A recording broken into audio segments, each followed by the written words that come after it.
हाय दोस्तों, मैं रजनीश कुमार यादव। मैं बिंदवासिनी क्लासेस से आपका हार्दिक स्वागत है। मैं अभिनंदन करता हूं। दोस्तों, मैं भौतिक विज्ञान से महत्वपूर्ण प्रश्न आपके समक्ष प्रस्तुत कर रहा हूं, जो आपके एग्जाम की दृष्टि से बहुत ही महत्वपूर्ण है। दोस्तों, अगर आप चैनल पर पहली बार आए हैं तो आप अपने चैनल माँ बिंदवासिनी क्लासेस रजनीश सर को सब्सक्राइब कर लें और बेल आइकन दबाना ना भूलें। अगर आपको वीडियो अच्छा लगे तो वीडियो को लाइक एंड शेयर जरूर करें। चलिए देखते हैं पहला क्वेश्चन।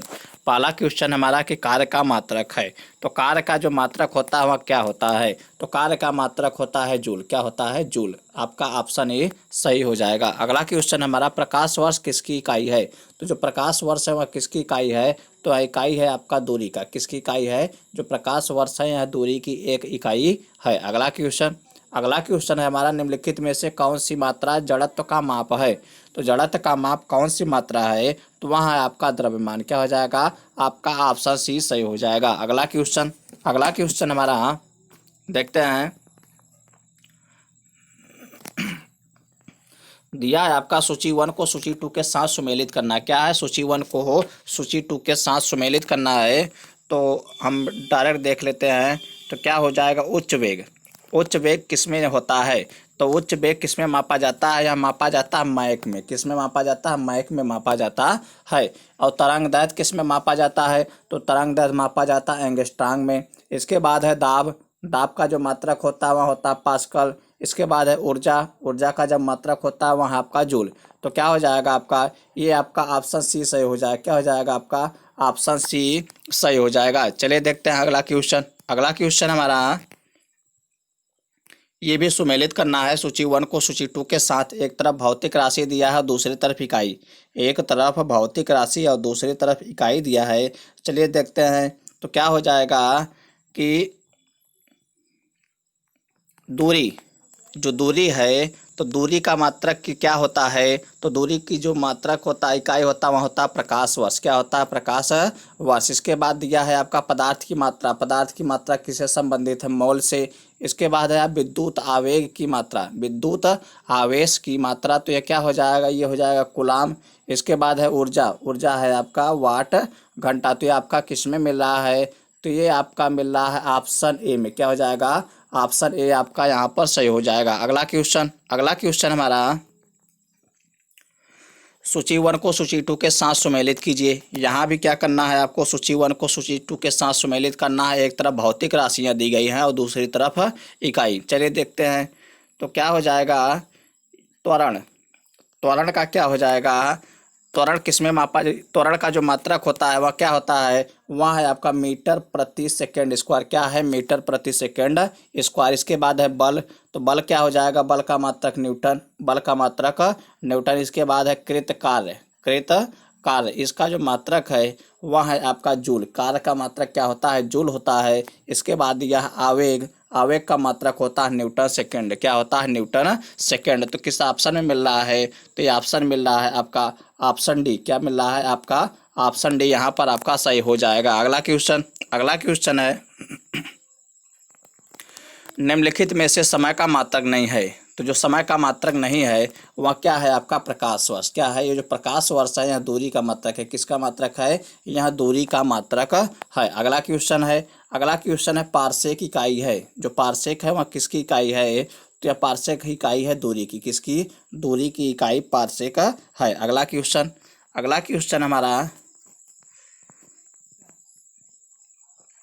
निम्नलिखित में से कौन सा एक सुमेलित नहीं है? तो जो सुमेलित नहीं है उसमें कौन सा हो जाएगा? तो डेसिबल। जो ध्वनि की प्रबलता होती है, ये तीव्रता की इकाई किस में मापी जाती है? डेसिबल में मापी जाती है। और इसके बाद जो यह शक्ति, अशुशक्ति, ये शक्ति की इकाई है समुद्री मील। समुद्री मील क्या है? नौ संचालन में दूरी की इकाई। इसके बाद जो सेल्सियस है वह ऊष्मा की इकाई है। यह आपका सुमेलित नहीं है। क्या हो जाएगा आपका? ऑप्शन डी सही हो जाएगा। अगला क्वेश्चन हमारा, ल्यूमेन किसका मात्रक है? तो जो ल्यूमेन है वह किसका मात्रक है? यह है आपका ज्योति फ्लक्स का। किसका? ज्योति फ्लक्स का मात्रक है ल्यूमेन। अगला क्वेश्चन हमारा, क्यूरी किसकी इकाई का नाम है?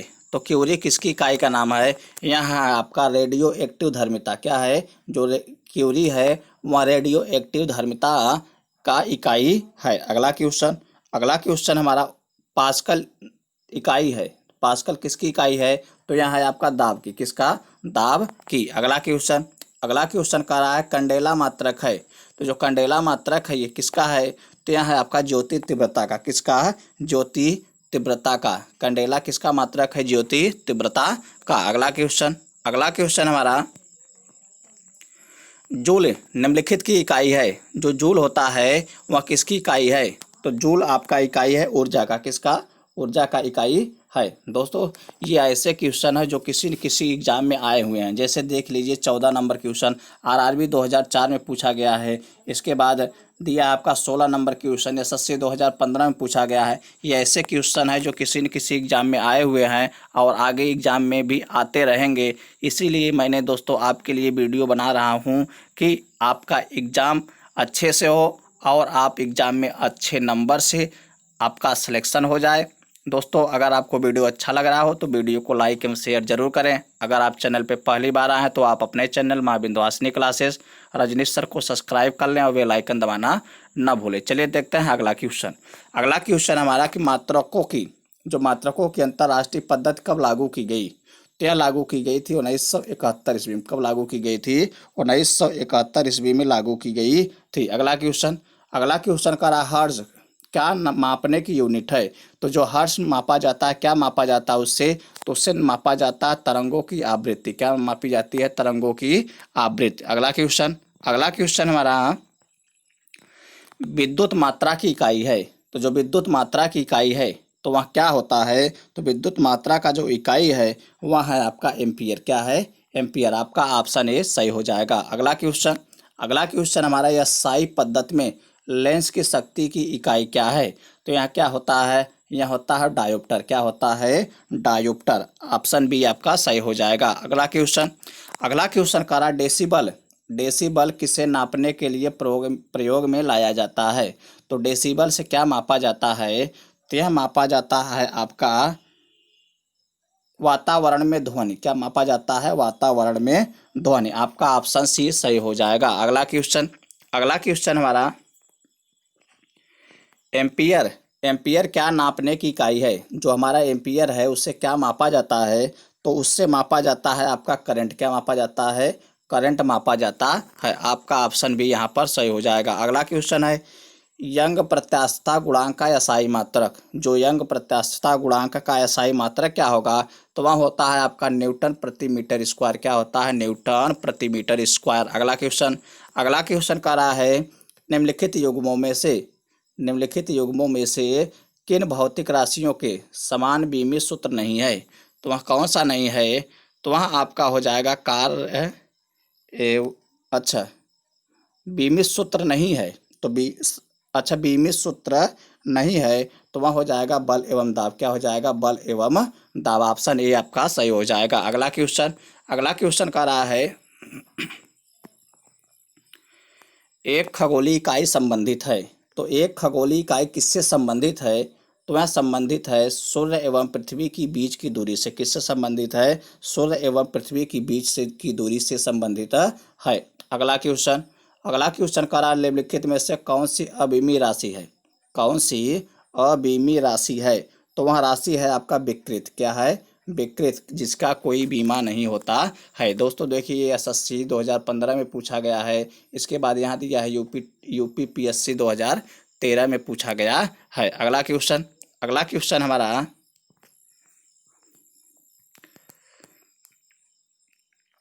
निम्नलिखित में से कौन एक सदिश राशि नहीं है। तो निम्नलिखित में से कौन एक सदिश राशि नहीं है, तो वह है आपका द्रव्यमान। क्या है, द्रव्यमान आपका एक सदिश राशि नहीं है। तो क्या हो जाएगा, आपका ऑप्शन डी यहाँ पर सही हो जाएगा। अगला क्वेश्चन का रहा अदिश राशि है।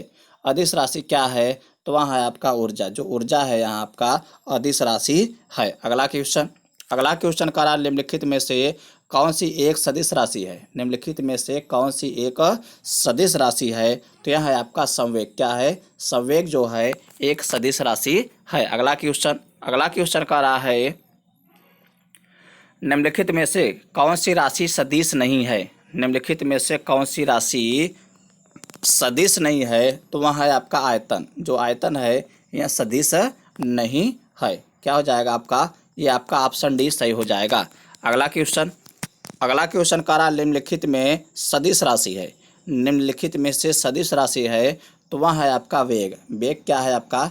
एक सदिश राशि है। अगला क्वेश्चन हमारा निम्नलिखित में से कौन सा एक व्युत्पन्न परिमाण नहीं है? तो जो एक व्युत्पन्न परिमाण नहीं है वह है आपका द्रव्यमान। क्या है? द्रव्यमान एक व्युत्पन्न परिमाण नहीं है। दोस्तों यह एसएससी 2013 में पूछा गया सवाल था। अगला क्वेश्चन ज्ञात करा, त्वरण ज्ञात करने का सही सूत्र कौन सा है? तो त्वरण ज्ञात करने का जो सही सूत्र है वह है आपका A बराबर V minus you upon T. A बराबर V minus you upon T. आपका ऑप्शन ए यहाँ पर सही हो जाएगा। अगला क्वेश्चन कह रहा है पदार्थ के संवेग और वेग के अनुपात से कौन सी भौतिक राशि प्राप्त की जाती है? पदार्थ के संवेग और वेग के अनुपात से क्या प्राप्त किया जाता है? तो यह प्राप्त किया जाता है आपका द्रव्यमान। क्या प्राप्त किया जाता है? द्रव्यमान। ऑप्शन सी आपका सही हो जाएगा। ये बीपीएससी का सवाल है, ये बीपीएससी के पेपर में आया था, बीपीएससी के पेपर में आया था। अगला क्वेश्चन हमारा कि प्लांक के अचर में किसका आयाम होता है? जो प्लांक के अचर में किसका आयाम होता है तो वह होता है आपका कोणीय वेग का। किसका? कोणीय वेग का। अगला क्वेश्चन है एक लड़की झूले पर बैठी स्थिति में झूला झूल रही है। एक लड़की झूले पर बैठी स्थिति में झूला झूल रही है। उस लड़की के खड़े हो जाने पर दोलनों का आवर्तकाल क्या होगा? तो जो दोलनों का आवर्तकाल होता है वह क्या हो जाता है? कम हो जाता है। क्या हो जाता है? कम हो जाता है। अगला क्वेश्चन हमारा घूर्णन करती एक गोल मेज पर अचानक एक लड़का आकर बैठ जाता है। मेज के कोणीय वेग पर क्या प्रभाव पड़ेगा? यहाँ पर कोणीय वेग का पूछा जा रहा है तो यहाँ पर कोणीय वेग का क्या प्रभाव पड़ेगा? तो यह प्रभाव होगा कम हो जाएगा। क्या हो जाएगा? कम हो जाएगा। ऑप्शन ए आपका सही हो जाएगा। अगला क्वेश्चन हमारा यदि किसी चलती हुई वस्तु के वेग को दुगना कर दिया जाए तो उसका या उसकी गतिज ऊर्जा 4 गुना हो जाती है। क्या हो जाती है? जो उसकी गतिज ऊर्जा 4 गुना हो जाती है।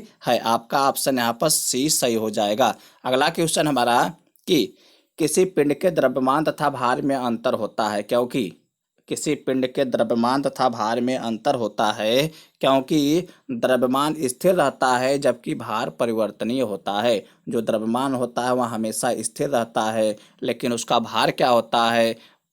हर जगह बदलता रहता है। अगला क्वेश्चन हमारा किसी भी स्थिर या गतिशील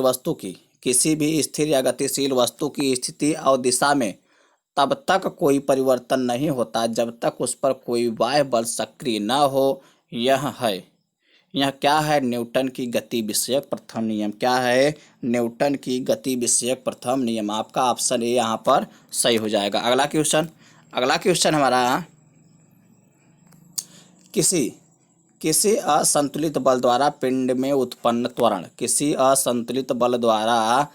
किसी पिंड में उत्पन्न त्वरण क्या कहलाता है? तो यह होता है बल के अनुक्रमानुपाती। किसके अनुक्रमानुपाती? यह बल के अनुक्रमानुपाती होता है। अगला क्वेश्चन हमारा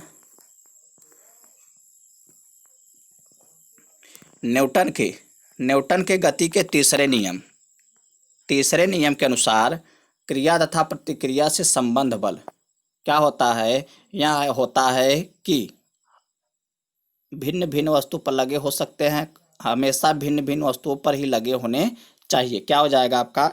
40 का सी क्या होगा? हमेशा भिन्न भिन्न वस्तुओं पर ही लगे होने चाहिए। अगला क्वेश्चन कह रहा है प्रत्येक क्रिया के बराबर व विपरीत दिशा में एक प्रतिक्रिया होती है। प्रत्येक क्रिया के बराबर व विपरीत दिशा में एक प्रतिक्रिया होती है। यह है आपका न्यूटन का गति विषयक तृतीय नियम। क्या है? न्यूटन की गति विषयक तृतीय नियम। अगला क्वेश्चन का रहा जल में तैरना न्यूटन की गति के किस नियम के कारण संभव है? जल में तैरना न्यूटन की गति के किस नियम के कारण संभव है? तो वह नियम है आपका तृतीय नियम। कौन सा नियम? तृतीय नियम। अगला क्वेश्चन हमारा, कोई पिंड तब तक विरामावस्था में ही बना रहेगा जब तक उस पर कोई बाह्य बल कार्य नहीं करता। यह कथन किसका है? क्या कहा गया था न्यूटन द्वारा? किसके द्वारा? न्यूटन द्वारा। अगला क्वेश्चन का रहा, बल की परिभाषा आती है न्यूटन के गति के पहले नियम से। किसके? बल की जो परिभाषा आती है वह न्यूटन के गति के पहले नियम से आती है। अगला क्वेश्चन हमारा, किसी पिंड के उस गुणधर्म को क्या कहते हैं जिससे वह सीधी रेखा में विराम या एक समान गति की स्थिति में किसी भी परिवर्तन का विरोध करती है? तो वह क्या कहलाती है? तो वह कहलाती है आपका जड़त्व। क्या कहलाती है? जड़त्व। ऑप्शन आपका बी सही हो जाएगा। अगला क्वेश्चन कह रहा, न्यूटन के पहले नियम को भी कहते हैं। न्यूटन के पहले नियम को क्या और कहा जाता है? ત્યાં कहा जाता है जड़त्व का नियम। किसका नियम? जड़त्व का नियम। अगला क्वेश्चन हमारा, गाड़ी खींचता हुआ घोड़ा किस बल के कारण आगे बढ़ता है? गाड़ी खींचता हुआ जो घोड़ा होता है वह किस बल के कारण आगे बढ़ता है? तो वह बल लगता है उस पर पृथ्वी द्वारा घोड़े के पैरों पर आरोपित बल से। किसके द्वारा? पृथ्वी द्वारा घोड़े के पैरों पर आरोपित बल से क्या होता है? घोड़ा आगे की तरफ बढ़ता है। अगला क्वेश्चन हमारा, चलती हुई बस जब अचानक ब्रेक लगाती है तो उसमें बैठे हुए यात्री आगे की दिशा में गिरते हैं। इसको किसके द्वारा समझाया जा सकता है? क्या समझाया जा सकता है? न्यूटन का पहला नियम। किसके द्वारा? न्यूटन का पहला नियम के द्वारा समझाया जा सकता है। तो क्या हो जाएगा आपका? ऑप्शन बी यहाँ पर सही हो जाएगा। अगला क्वेश्चन हमारा, रॉकेट किस सिद्धांत पर कार्य करता है? जो रॉकेट होता है वह किस सिद्धांत पर कार्य करता है? तय कार्य करता है न्यूटन का तृतीय नियम। किसका? न्यूटन के तृतीय नियम पर कार्य करता है। ऑप्शन आपका ए सही हो जाएगा। अगला क्वेश्चन का रहा है, अश्व यदि एकाएक चलना प्रारंभ कर दे, जो अश्व होता है यदि एकाएक चलना प्रारंभ कर दे तो अश्वारोही के गिरने की आशंका का कारण है। तो क्या हो जाएगा? यह हो जाता है यह हो जाएगा आपका विश्राम जड़त्व। क्या हो जाएगा? विश्राम जड़त्व। आपका ऑप्शन सी यहाँ पर सही हो जाएगा। अगला क्वेश्चन हमारा, क्रिकेट का खिलाड़ी होता है तेजी से आती हुई बॉल को अपने हाथ को पीछे खींचकर पकड़ता है। इसलिए पकड़ता है कि हो सकता है कि उसे कम बल लगाने की आवश्यकता हो। तो ये आपका हो जाएगा बाल विश्राम की स्थिति में आ सकती है। क्या होता है? बाल विश्राम की स्थिति में आ सकती है। आपका ऑप्शन ए सही हो जाएगा। अगला क्वेश्चन हमारा, बल गुणनफल है। जो बल है वह किसका गुणनफल है? कौन से ऐसे दो राशियां हैं जिनके मिलने से बल का निर्माण होता है? तो वह राशियां हैं आपकी द्रव्यमान और त्वरण बल का गुणनफल है। अगला क्वेश्चन कह रहा है, जब कोई व्यक्ति चंद्रमा पर उतरता है तो उसके भार में उपस्थिति उसके शरीर में उपस्थित क्या होता है? ये आपका हो जाएगा कि भार घट जाता है तथा मात्रा अपरिवर्तित रहती है। भार क्या होता है? घट जाता है तथा मात्रा अपरिवर्तित रहती है। अगला क्वेश्चन हमारा, यदि हम भूमध्य रेखा से ध्रुवों की ओर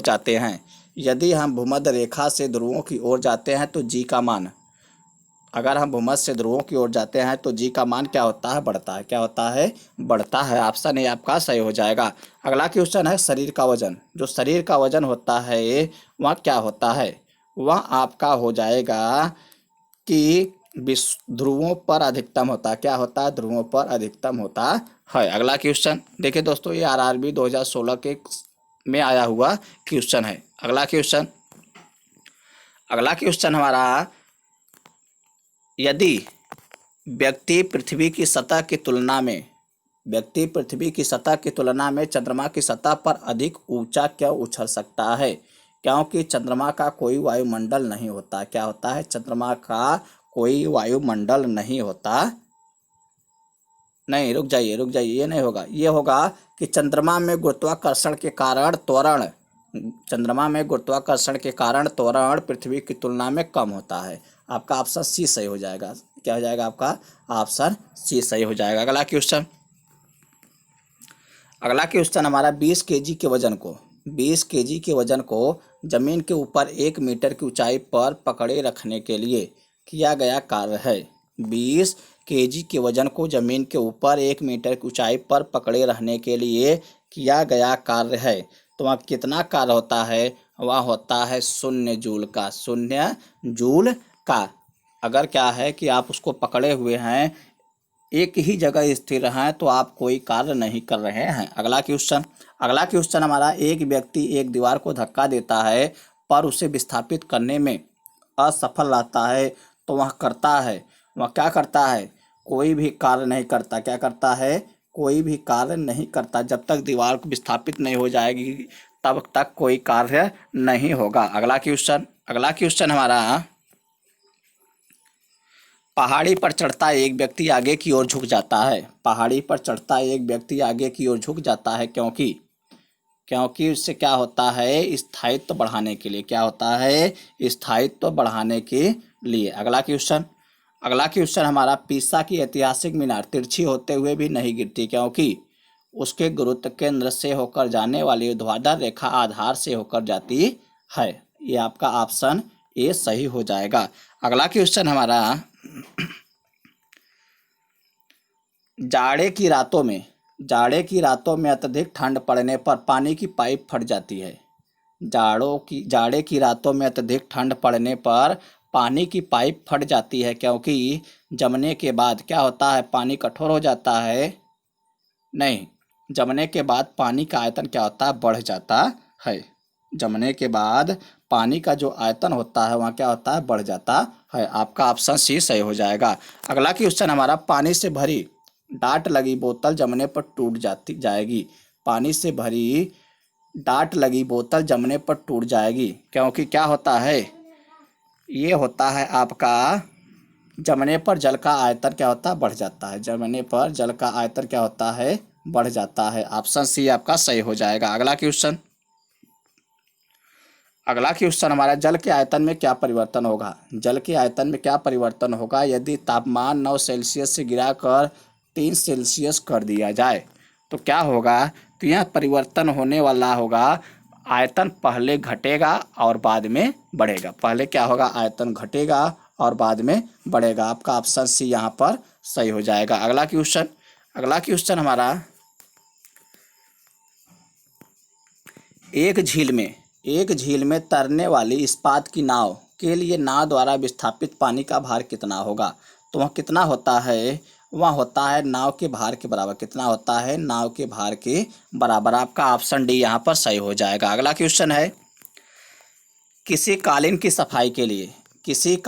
सफाई के लिए यदि उसे छड़ी से पीटा जाए तो उसमें कौन सा नियम लागू होता है? तो वह नियम है आपका गति का पहला नियम। क्या है? गति का पहला नियम। अगला क्वेश्चन कह रहा है, सड़क पर चलने की अपेक्षा बर्फ पर चलना कठिन है। सड़क पर चलने की अपेक्षा बर्फ पर चलना कठिन है क्योंकि क्या होता है? जब हम अपने पैर से धक्का देते हैं तो बर्फ कोई प्रतिक्रिया व्यक्त नहीं, बर्फ में सड़क की अपेक्षा घर्षण कम होता है। क्या हो जाएगा? आपका ऑप्शन डी सही हो जाएगा। बर्फ में सड़क की अपेक्षा घर्षण कम होता है। अगला क्वेश्चन हमारा, रोड़ी युक्त सड़क की तुलना में बर्फ पर चलना कठिन होता है क्योंकि वहाँ पे क्या होता है? बर्फ पर घर्षण बल रोड़ी की तुलना में अधिक होता है। गलत। वहाँ क्या होता है? ये आपका हो जाएगा कि पैर तथा बर्फ के मध्य घर्षण बल रोड़ी एवं पैर के मध्य घर्षण बल की तुलना में कम होता है। आपका ऑप्शन बी सही हो जाएगा। अगला क्वेश्चन हमारा, लकड़ी के सिलेंडराकार पात्र को खींचने की जगह लुढ़काना आसान होता है क्योंकि क्या होता है? इसका क्या कारण है? तो वह है आपका लुढ़कन अवस्था का घर्षण बल फिसलन अवस्था के घर्षण बल की तुलना में बहुत कम होता है। आपका ऑप्शन बी सही हो जाएगा। अगला क्वेश्चन हमारा, एक नदी में चलता हुआ जहाज समुद्र में आता है, तब जहाज का स्तर क्या होता है? जहाज का जो स्तर होता है थोड़ा ऊपर आएगा। क्या होगा? थोड़ा ऊपर आएगा। ऑप्शन बी आपका सही हो जाएगा। अगला क्वेश्चन हमारा, लोहे की कील पारे में क्यों तैरती है? जो लोहे की कील है वह पारे में क्यों तैरती है जबकि पानी में डूब जाती है? पानी में डूब जाती है क्योंकि जो लोहे का घनत्व होता है वह पानी से अधिक है तथा पानी से कम। आपका ऑप्शन सी सही हो जाएगा। अगला क्वेश्चन है, जब एक ठोस पिंड को पानी में डुबोया जाता है तो उसके भार में ह्रास होता है। यह ह्रास कितना होता है? तो वह होता है विस्थापित पानी के भार के बराबर। क्या होता है? विस्थापित पानी के भार के बराबर। आपका ऑप्शन ए सही हो जाएगा। अगला क्वेश्चन है, बर्फ पानी में तैरती है। बर्फ पानी में तैरती है परंतु एल्कोहल में डूब जाती है। क्यों डूब जाती है? इसका कारण है बर्फ पानी से हल्की होती है तथा एल्कोहल से भारी होती है। अगला क्वेश्चन हमारा, दोस्तों अगर आपको वीडियो अच्छा लग रहा हो तो आप वीडियो को लाइक करें और अपने मित्रों में शेयर करें। अगर आप चैनल पे पहली बार आए हैं तो आप अपने चैनल माँ विंध्यवासिनी क्लासेस रजनीश सर को सब्सक्राइब कर लें और बेल आइकन दबाना ना भूलें। अगला क्वेश्चन है, स्टील की गोली पारे में तैरती है क्योंकि जो स्टील की गोली होती है वह पारे में तैरती है क्योंकि जो पारे का घनत्व होता है स्टील की अपेक्षा अधिक होता है।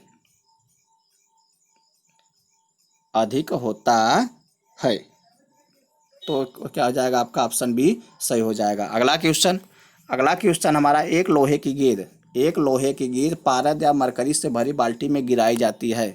एक लोहे की गेंद पारद या मरकरी से भरी बाल्टी में गिराई जाती है तो वह क्या होगा? वह सतह पर तैरेगी। यहाँ पारे की सतह पर क्या होगी? तैरेगी। ऑप्शन बी आपका सही हो जाएगा। अगला क्वेश्चन हमारा, किस तापमान पर जल का घनत्व अधिकतम होता है? तो वह है आपका 4 सेल्सियस। क्या? 4 सेल्सियस तापमान पर जल का घनत्व अधिकतम होता है। अगला क्वेश्चन है, वस्तु की मात्रा बदलने पर अपरिवर्तित रहेगा। वस्तु की मात्रा बदलने पर अपरिवर्तित रहेगा तो क्या अपरिवर्तित रहता है? तो वह रहता है आपका द्रव्यमान। क्या होता है? द्रव्यमान जो होता है वह हमेशा अपरिवर्तित रहता है। रुक जाइए दोस्तों, यहाँ पे ये आपका हो जाएगा घनत्व। क्या हो जाएगा? ये आपका घनत्व अपरिवर्तित रहता है। अगला क्वेश्चन हमें, तैराक को पानी के मुकाबले समुद्री पानी में तैरना आसान क्यों लगता है? क्योंकि क्योंकि क्या होता है? समुद्री पानी का घनत्व साधारण पानी से ज़्यादा होता है। क्या होता है? ज़्यादा होता है। आपका ऑप्शन सी यहाँ पर सही हो जाएगा। अगला क्वेश्चन हमारा, बादल किस कारण से वायुमंडल में तैरते हैं? जो हमारे बादल होते हैं वह किस कारण से वायुमंडल में तैरते हैं? तो वह होता है आपका निम्न घनत्व। क्या होता है? निम्न घनत्व। ऑप्शन आपका बी सही हो जाएगा। अगला क्वेश्चन हमारा, समुद्र में प्लवन करते आइसबर्ग का कितना भाग समुद्र की सतह से ऊपर रहता है? तो वह है आपका 1/10 भाग। कितना भाग? 1/10 भाग। आपका ऑप्शन भी सही हो जाएगा। अगला क्वेश्चन हमारा, बांध के नीचे की दीवार मोटी बनाई जाती है। जो बांध के नीचे की दीवार होती है मोटी बनाई जाती है क्योंकि गहराई बढ़ने के साथ द्रव का जो दाब होता है वह बढ़ता है। क्या होता है? गहराई बढ़ने के साथ द्रव का दाब बढ़ता है।